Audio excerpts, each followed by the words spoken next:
ಈ ಸುದ್ದಿಗೋಷ್ಠಿಗೆ ಸ್ವಾಗತವನ್ನು ಬಯಸ್ತೇನೆ. ಅದೇ ರೀತಿ ನನ್ನ ಜೊತೆಯಲ್ಲಿ ಈಗಾಗಲೇ ನಮ್ಮ ಬಬೂಲ್ನ ನಿರ್ದೇಶಕರು ಆಗಿರ್ತಕ್ಕಂಥ ಶ್ರೀ ಸತೀಶ್ರವರಿಗೆ, ಕಡತನಮಲೆ ಸತೀಶ್ರವರು, ಮತ್ತು ನಮ್ಮ ಜಿಲ್ಲಾ ಮಾಜಿ BJP ಅಧ್ಯಕ್ಷರು, ಅತ್ಯಂತ ಹಿರಿಯ ಧುರೀಣರು, ನನ್ನ ಆತ್ಮೀಯರು ಆಗಿರ್ತಕ್ಕಂಥ ಗೋವಿಂದಣ್ಣವರು ಇದ್ದಾರೆ. ನಮ್ಮ ನಿಷ್ಠಾವಂತ ಪಕ್ಷದ ಮುಖಂಡರು, ಮಾಜಿ ಮಂಡಲ ಅಧ್ಯಕ್ಷರು ಆಗಿರ್ತಕ್ಕಂಥ ಹನುಮಣ್ಣವರು ಇದ್ದಾರೆ, ನಮ್ಮ ಬಾಬಣ್ಣವರು ಮತ್ತು ಇನ್ನೂ ಅನೇಕ ಮುಖಂಡರುಗಳು ಬಂದಿದ್ದಾರೆ. ಅಜಯ್ ಅವರಿದ್ದಾರೆ. ಇಲ್ಲಿ ಸ್ಥಳಾವಕಾಶ ಕಡಿಮೆ ಇರೋದ್ರಿಂದ ಎಲ್ಲ ಪಾಪ ಹೊರಗಡೆ ಇದ್ದಾರೆ. ಮೊದಲನೇದಾಗಿ ನಿಮ್ಗೆ ಕ್ಷಮೆ ಕೋರ್ತೀನಿ, ಯಾಕೆಂದರೆ ಭಾಳ ಸಮಯ ಆಗಿದೆ. ನಾನು ದೇವನಹಳ್ಳಿಯಲ್ಲಿ ಅಲ್ಲಿ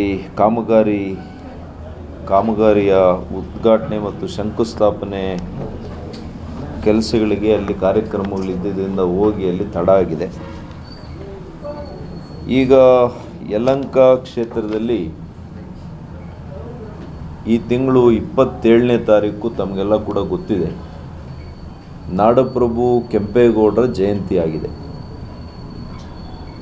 1510 ಜೂನ್ 27ನೇ ತಾರೀಕು ಅವರು ಹುಟ್ಟುಹಬ್ಬ. ಯಲಹಂಕ ಕ್ಷೇತ್ರ, ಯಲಹಂಕದಿಂದ ಪ್ರಾರಂಭ ಆದಂಥ ಅವರ ಆಡಳಿತ, ನಾಡಪ್ರಭು ಕೆಂಪೇಗೌಡರ ಆಡಳಿತ ಇವತ್ತು ಇಡೀ ಜಗತ್ತಿಗೆ ವಿಸ್ತಾರ ಆಗಿದೆ. ಬೆಂಗಳೂರು ಇವತ್ತು ಕೇವಲ ಒಂದು ನಗರವಾಗಿ ಉಳಿದಿಲ್ಲ, ಇದು ಜಾಗತಿಕ ನಗರ ಆಗಿದೆ, ಅಂತಾರಾಷ್ಟ್ರೀಯ ನಗರ ಆಗಿದೆ. ಇದು ನಾಡಪ್ರಭು ಕೆಂಪೇಗೌಡರ ಆಡಳಿತದ ಮೊದಲನೇ ಹೆಜ್ಜೆ, ಮೊದಲನೇ ಸ್ಥಳ ಅದು ಯಲಹಂಕದಿಂದ ಪ್ರಾರಂಭ ಮಾಡಿದ್ದು. ಯಾಕೆ ನಾವು ಯಲಹಂಕದಲ್ಲಿ ಈ ಒಂದು ವಾಕಥಾನ್, ಕೆಂಪೇಗೌಡ ಜಯಂತಿ ಪ್ರಯುಕ್ತ ಯಲಹಂಕದಲ್ಲಿ ವಾಕಥಾನ್ ಮತ್ತು ಮಾನ್ಯ ನರೇಂದ್ರ ಮೋದಿಯವರು, ನಮ್ಮ ದೇಶದ ಪ್ರಧಾನಮಂತ್ರಿಗಳ ಒಂದು ಸಂಕಲ್ಪ ಫಿಟ್ ಇಂಡಿಯಾ, ಇದನ್ನು ನಾವು ವಿಚಾರ ಮಾಡಿ ನಾಡಪ್ರಭುಗಳಿಗಾಗಿ ನಮ್ಮ ನಡಿಗೆ ಅಂತೇಳಿ, ನಾಡಪ್ರಭುಗಳಿಗಾಗಿ ನಡಿಗೆ ಅಂತೇಳಿ ಮತ್ತು ಫಿಟ್ ಇಂಡಿಯಾ, ಮಾನ್ಯ ನರೇಂದ್ರ ಮೋದಿಜಿಯವರ ಸಂಕಲ್ಪ, ನಮ್ಮ ಯುವಕರು ಒಂದು ಆರೋಗ್ಯಯುಕ್ತ ಯಲಹಂಕ, ಆರೋಗ್ಯಯುಕ್ತ ಬೆಂಗಳೂರು, ಇದಕ್ಕೋಸ್ಕರ ನಾವು ಈ ಒಂದು ಕಾರ್ಯಕ್ರಮವನ್ನು ಹಮ್ಮಿಕೊಳ್ಳುತ್ತಾ ಇದ್ದೇವೆ. ಇದರಲ್ಲಿ ಅನೇಕ ಯುವ ಮಿತ್ರರು, ವಿದ್ಯಾರ್ಥಿಗಳು, ಹಿರಿಯ ನಾಗರಿಕರು, ಮಹಿಳೆಯರು, ರೈತ ಹೋರಾಟಗಾರರು, ರೈತರು, ಎಲ್ಲ ವರ್ಗದ ಜನರು ಕೂಡ ಇದರಲ್ಲಿ ಪಾಲ್ಗೊಳ್ಳಬೇಕು ಅಂತೇಳಿ ನಾನು ಕಳಕಳಿಯ ಮನವಿಯನ್ನು ಮಾಡ್ತೇನೆ. ನನಗೆ ನಿರೀಕ್ಷೆ ಇದೆ, ಸಾವಿರಾರು ಸಂಖ್ಯೆಯಲ್ಲಿ ಈ ಕಾರ್ಯಕ್ರಮ ನೆರವೇರುತ್ತೆ ಮತ್ತು ಎಲ್ಲರೂ ಕೂಡ ಇದಕ್ಕೆ ಸಹಕಾರ ಕೊಡ್ತಾರೆ ಅಂತೇಳಿ ನಾನು ನಂಬಿದ್ದೀನಿ. ಕಾರಣ, ನಾಡಪ್ರಭು ಅವರು ಯಾವ ಒಂದು ದೂರಗಾಮಿ ಆಲೋಚನೆಯಿಂದ, ಅವರ ದಾರ್ಶಕತ್ವದಿಂದ ಇವತ್ತು ಪ್ರತಿಯೊಂದು ವರ್ಗದ ಜನ ಬೆಂಗಳೂರಿನಲ್ಲಿ ನೆಲೆಸಿದ್ದಾರೆ. ಬೆಂಗಳೂರಿಗೆ ಮಾತ್ರ ಸೀಮಿತ ಆಗಿಲ್ಲ, ಅಂತಾರಾಷ್ಟ್ರೀಯ ನಗರಗಳಿಂದ ಕೂಡ, ದೇಶಗಳಿಂದ ಕೂಡ ಬಂದು ಇಲ್ಲಿ ಅವರು ವಾಸವನ್ನು ಮಾಡ್ತಾ ಇದ್ದಾರೆ.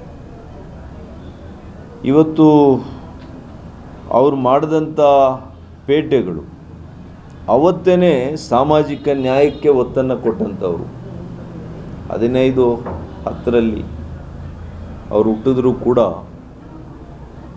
ಆ ರೀತಿಯಲ್ಲಿ 14-15ನೇ ಶತಮಾನದಲ್ಲೇ ಅವ್ರಿಗಿದ್ದಂಥ ಆಲೋಚನೆ ನಿಜವಾಗಿಯೂ ಕೂಡ ಅನೇಕರಿಗೆ ಆಶ್ಚರ್ಯ ಆಗ್ಬೋದು.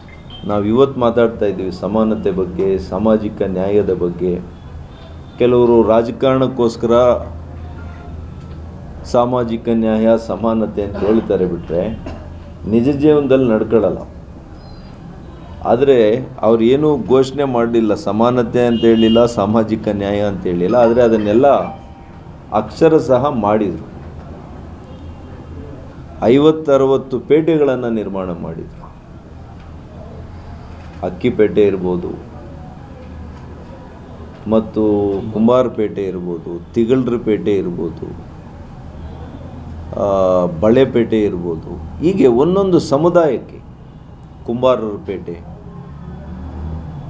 ನೇಕಾರರಿಗೆ, ಹೀಗೆ ಪ್ರತಿಯೊಂದು ಜಾತಿಯ ಜನರಿಗೆ ಕೂಡ ಅವತ್ತು ಆರ್ಥಿಕವಾಗಿ ಅವರು ಚೈತನ್ಯವುಳ್ಳವರಾಗಬೇಕು, ಅವರ ವೃತ್ತಿ ಬದುಕಿನಲ್ಲಿ ಅವ್ರು ಮೇಲೆ ಬರಬೇಕು ಅಂಥೇಳಿ ಮಾಡಿದರು. ಎಲ್ಲ ಜಾತಿಗಳಿಗೂ ಮಾಡಿದರು. ಅವ್ರದ್ದೇ ಆದಂಥ ಜಾತಿ ಒಕ್ಕಲಿಗರಿಗೆ ಯಾವುದೂ ಪೇಟೆ ಮಾಡಿಲ್ಲ. ಅವರು ಒಕ್ಕಲಿಗರಿಗೆ ಅಂತ ಪೇಟೆ ಮಾಡಲಿಲ್ಲ. ಇದು ಆ ಕಾಲಕ್ಕೇ ಅವ್ರಿಗಿದ್ದಂಥ ಒಂದು ಬದ್ಧತೆ.